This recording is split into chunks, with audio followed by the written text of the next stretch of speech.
La brecha educativa, según algunos estudios en Estados Unidos, por ejemplo, habla de que ya arranca antes de los 3 años. Es decir, en determinados hogares de los Estados Unidos, donde de repente hay determinado poder adquisitivo, donde hay profesionales en la casa, un niño tiene por lo menos de 3 años el doble de palabras o maneja en su idioma el doble de palabras que un niño de un contexto con más dificultades. Eso se da, se replica en todo el mundo desarrollado y muchísimo más, obviamente, en nuestros países. Les decíamos antes de la pausa, está por allí el tema de la obligatoriedad o la no obligatoriedad. La ley del año 2008 habla de los 4 años como un piso. Desde los que impulsan el voto rosado se dice que se estaba impulsando con muchísima fuerza que se arrancara desde antes y que la LUC lo vino a tirar por tierra. Entonces, ¿por qué se quitó esa palabrita obligatoriedad y se dejó la responsabilidad en los padres? ¿Es obligatoria? ¿No es obligatoria? ¿Dónde está el kit de la cuestión para los que dicen no a la derogación de la LUC? La educación en primera infancia, ni antes de la LUC, en la Ley General de Educación del 2008, ni después de la LUC, fue obligatoria, ¿no? Basta con leer el artículo 7 como quedó redactado. Es obligatoria la educación inicial a partir de los 4 años de edad. Sí, pero queda texto expreso, ¿no? La no obligatoriedad, mientras que en el otro, en el origen, en lo anterior, se instaba, se señalaba que no era obligatoria, pero se instaba a la gente a que mandara a sus hijos, ¿no? No, a ver, ahora también se insta a que se manden a sus hijos. De hecho, ¿en dónde se insta?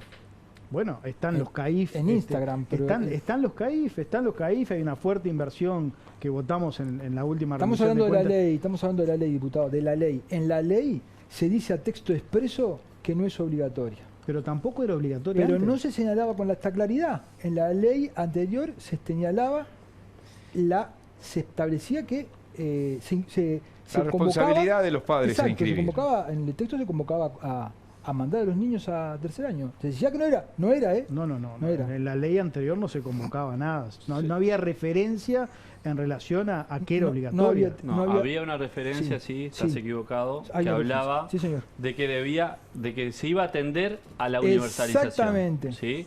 Lo que es verdad que no era obligatoria, pero había un objetivo programático. Exacto. ¿Sí? Y se elimina la referencia a ese objetivo programático. Y ese objetivo programático, además hay que decir que se estaba cumpliendo.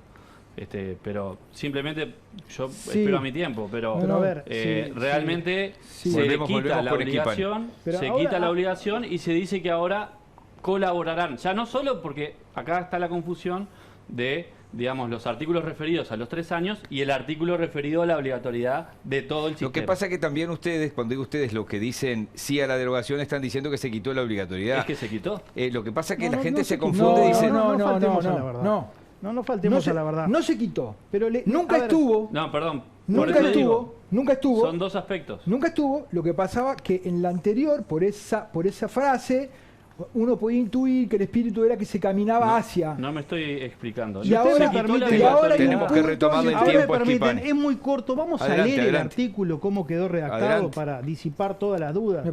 Artículo 7º de la Ley de Educación, de acuerdo a la nueva redacción que le dio la LUC.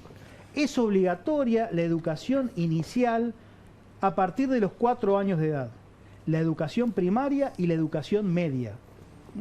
Los padres, madres o responsables legales de niños, niñas y adolescentes, así como los educandos mayores de edad, tienen el deber de contribuir al cumplimiento de esta obligación, conforme a lo dispuesto por el inciso primero del artículo 70 de la Constitución de la República y las previsiones de la presente ley. Claro. Esto no puede dar lugar a dudas. El deber la de educación el deber sigue antes era obligatorio inscribirlo. Obligatoria a partir de los 4 años. De los 3 no.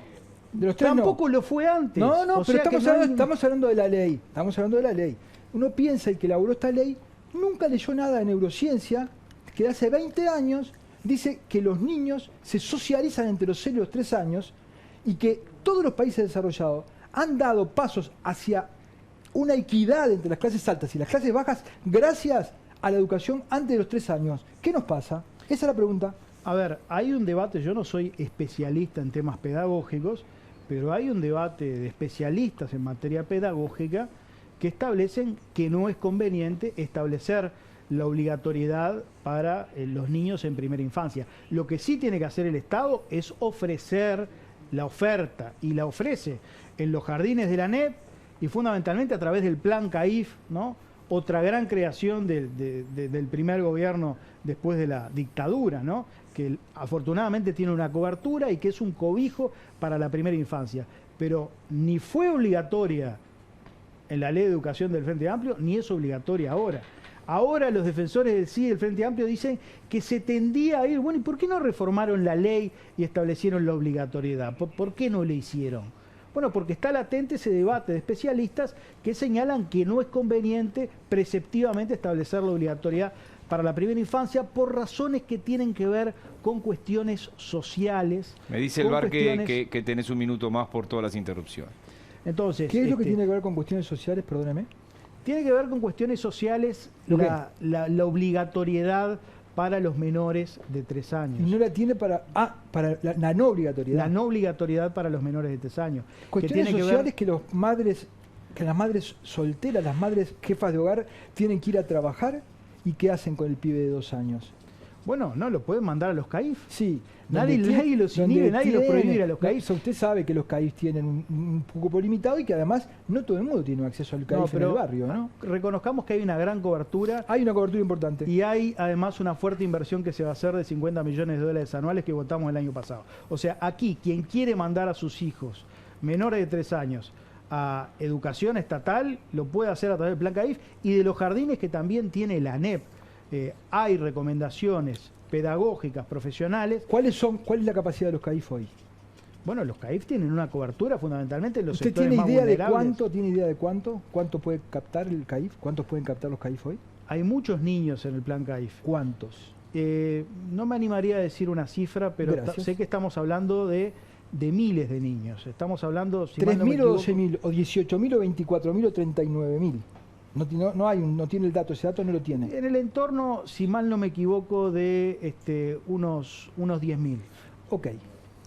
Bueno, a ver, vamos a centrar la discusión, ¿sí? Porque estamos discutiendo dos cosas separadas, juntas, que son separadas. Una cosa es la educación a los 3 años, ¿sí? ¿Qué pasó de 2006 a 2019? Creció de 46% la cobertura a 75,8%. ¿Qué pasó el año pasado? Por primera vez en la historia se redujo. ¿A cuánto? 72,6%. Esos son los hechos. El recorte en funcionamiento. No, tasa de natalidad. ¿Sí? No. Porcentaje de asistencia a un centro educativo por edades simples. Aumento de la cobertura. Esto no tiene que ver con la natalidad. ¿Está? La cobertura. O sea, del total de los niños. ¿Qué es lo que pasa? La LUC elimina el objetivo programático.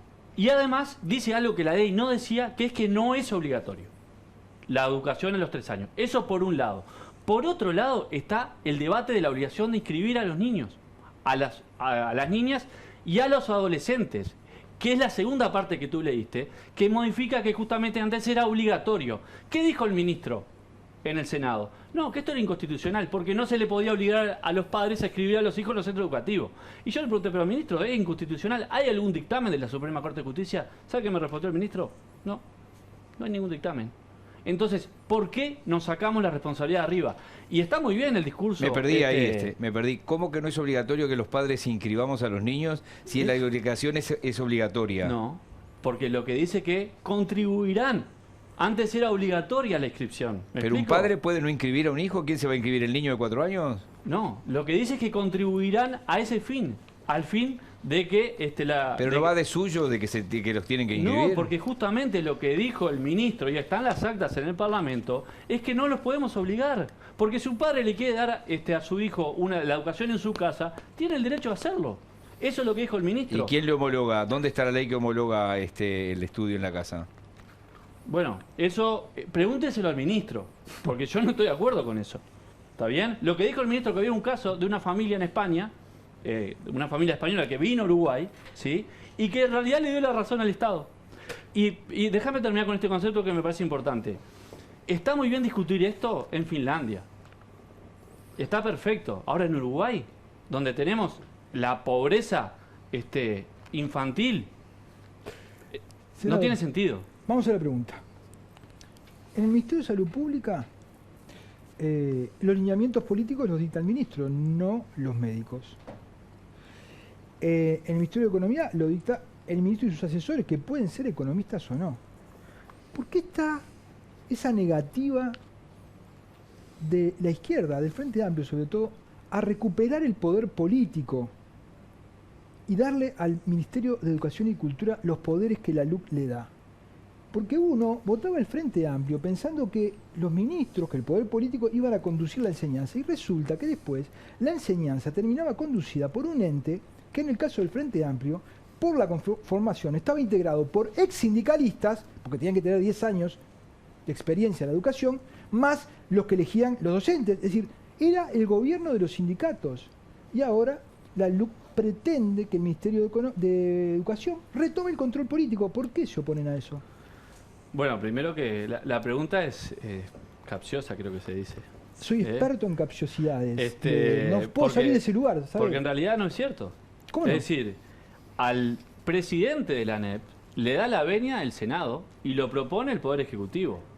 En los consejos, que la LUC eliminó, el Consejo de Educación Primaria... ¿Son autónomos y desconcentrados o no? Sí, son autónomos y desconcentrados, después pero que los lo eligen, están ahí y son elefantes blancos que no los tocan ni peteco. La designación siempre la hizo el Poder Político. Bueno, el Poder Político de la época entendió que... Y a ver, hay gente que de repente no necesariamente fue sindicalista. Y te digo más, el Poder Ejecutivo siempre tuvo mayoría en todos los consejos. El Promejora, el plan Promejora, que tocaba un 2%, de los centros educativos, no se pudo aplicar por la presión de los docentes. Entonces, no reconocer que el poder en la educación estaba en manos de los gremios y de ex sindicalistas.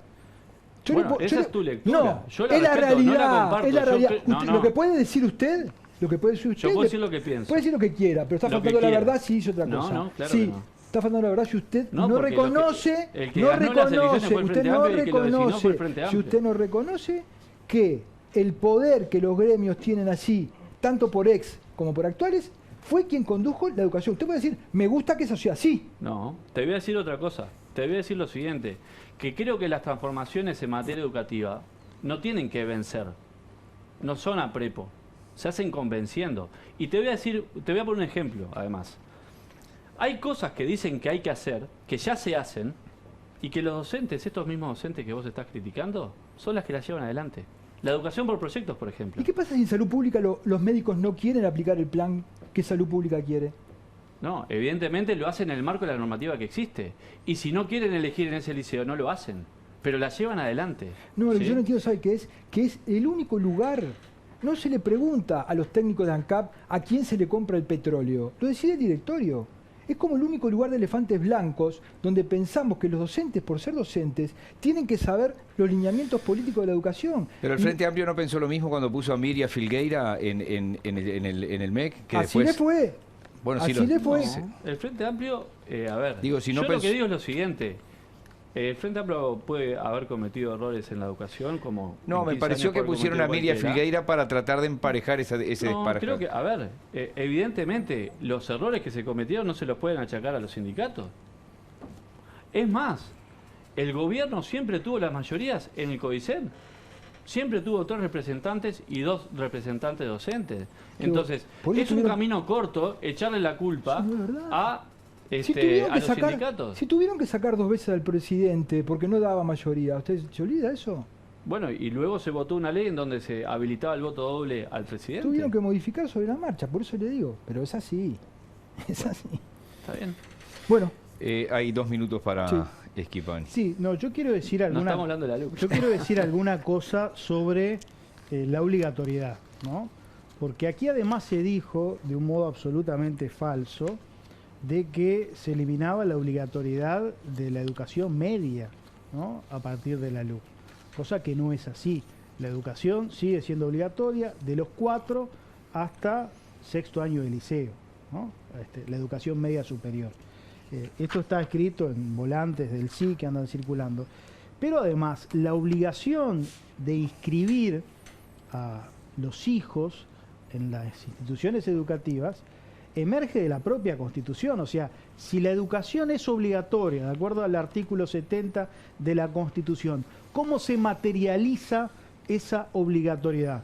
Inscribiéndolo en un centro educativo, porque hoy no está habilitado educar a los hijos en la casa de uno, ¿no? Es lo que hace el artículo, el Felipe. homeschooling es lo que argumentó no está el ministro, pero no está habilitado, no se puede. Pero fue lo que argumentó pero no el se ministro. puede, ANEP no habilita, lo único que habilita la ANEP es la educación a través de instituciones educativas, o sea que es de perogrullo.